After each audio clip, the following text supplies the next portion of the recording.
वजीर खजाना मोहम्मद औरंगजेब ने कहा है कि तनख्वाहदार तबके को जितना रिलीफ दे सकते थे दे दिया। तनख्वाहदारों को टैक्स में रिलीफ मालियाती गुंजाइश के मुताबिक ही दिया जा सकता है। बिजली के बिलों पर कोई इजाफी सरचार्ज नहीं लगाया जा रहा। पोस्ट बजट प्रेस कॉन्फ्रेंस में वजीर खजाना ने कहा है कि हुकूमत कर्जे लेकर रिलीफ दे रही है। हुकूमती अखराजात को बहुत कम बढ़ाया है। जितनी चादर होगी उतने ही पैर फैलाना होंगे।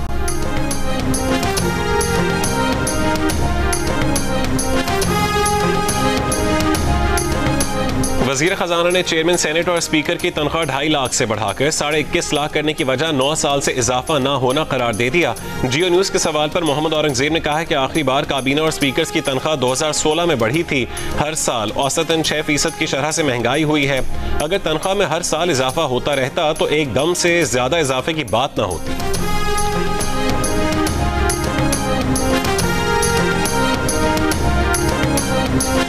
बजट तजावीज़ पर पाकिस्तान स्टॉक एक्सचेंज में तेजी का रुझान। 100 इंडेक्स 2300 से जायद पॉइंट्स के इजाफे के बाद तारीख की बुलंद तरीन सतह 1,24,352 पर बंद हुआ।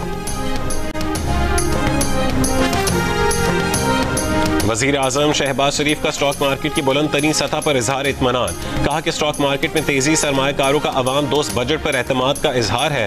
पाकिस्तान की डिफॉल्ट के दहाने से वापसी और तरक्की का सफर एक मौजज़ा है।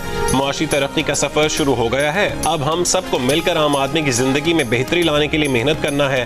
तनख्वाहों में इजाफे और टैक्स में कमी से नौकरी पेशा अफराद को रिलीफ मिलेगा।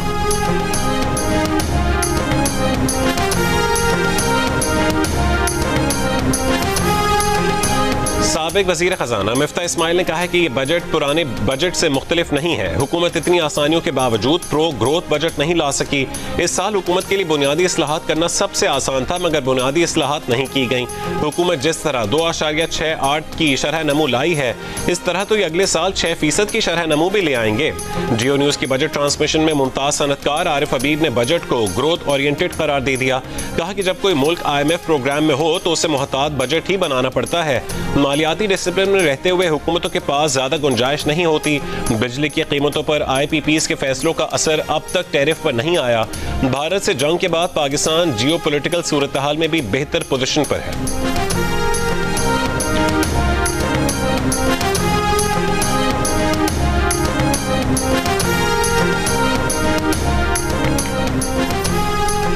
वज़ीर आज़म के मुआविन खुसूसी हारून अख्तर ने कहा है कि बिजली की कीमतें और अफरात ज़र कम होने से इंडस्ट्री को फायदा हुआ। नई टैरिफ पॉलिसी में खाम माल पर ड्यूटीज कम की गई।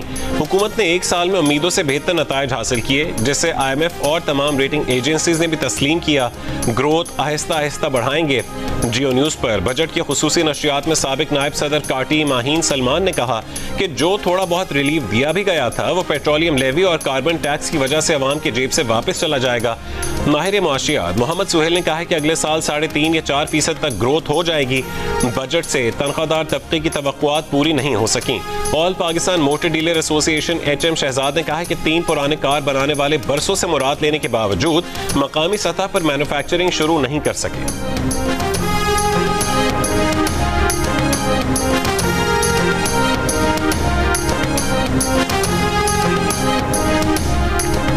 बिलावल भुट्टो जरदारी ने कहा है कि पाकिस्तान भारत को मैदान जंग और सिफारती महाज पर शिकस्त देने के बाद भी मुज़ाकरात की बात कर रहा है।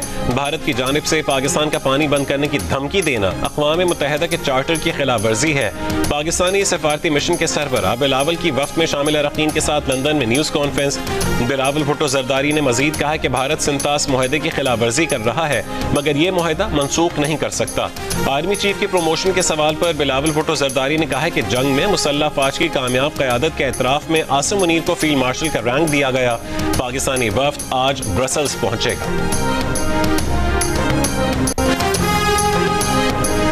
अमेरिका ने आज़ाद फ़लस्तीनी रियासत के क़याम की पॉलिसी तर्क करने का ऐलान कर दिया। इसराइल में अमेरिका के सफ़ीर माइक हकबी ने एक इंटरव्यू में कहा है कि फ़लस्तीनी रियासत का क़याम अब अमेरिकी मकासद में शामिल नहीं है। अगर कोई फ़लस्तीनी रियासत बनी भी तो वो किसी मुस्लिम मुल्क की सरजमीन पर बनाई जाएगी।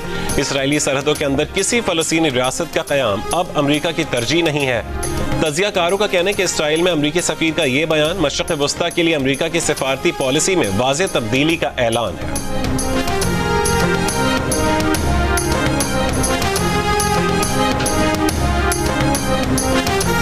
सीनियर वजीर पंजाब मरीम औरंगजेब ने कहा है कि पाकिस्तान को डिफॉल्ट से बचाकर तरक्की के रास्ते पर डालना वजीर आजम का बड़ा कारनामा है।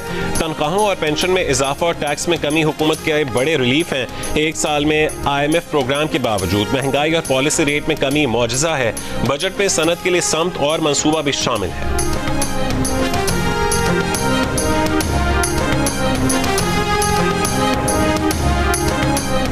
चेयरमैन PTI बैरिस्टर गौहर ने कहा है कि बानी PTI की रिहाई जल्द होगी। ऐसे केसेस के फैसले तो 1 महीने में हो जाने चाहिए। सियासी इख्तलाफात बहुत हो गए, इन्हें नफरतों और दुश्मनियों में ना बदलें। जिनका इंसाफ पर केस बनता है उन्हें इंसाफ दें और मुल्क को आगे बढ़ने दें। इस सवाल पर क्या एहतजाज की कॉल वापस ले ली गई है? बैरिस्टर गौहर ने कहा कि कौन सा एहतजाज, वो जिम्मेदारी तो उमर अयूब को सौंपी गई थी।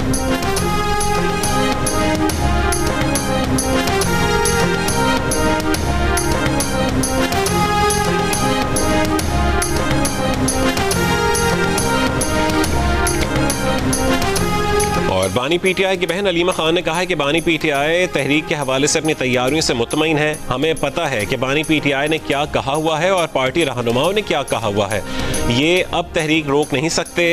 इन्होंने बानी PTI को कई महीनों तक कैद में ही रखना है। हमें बानी PTI की रिहाई नजर नहीं आ रही। अब PTI क़यादत की तरफ देखेंगे कि वो किस तरह बानी PTI को रिहा करवाती है।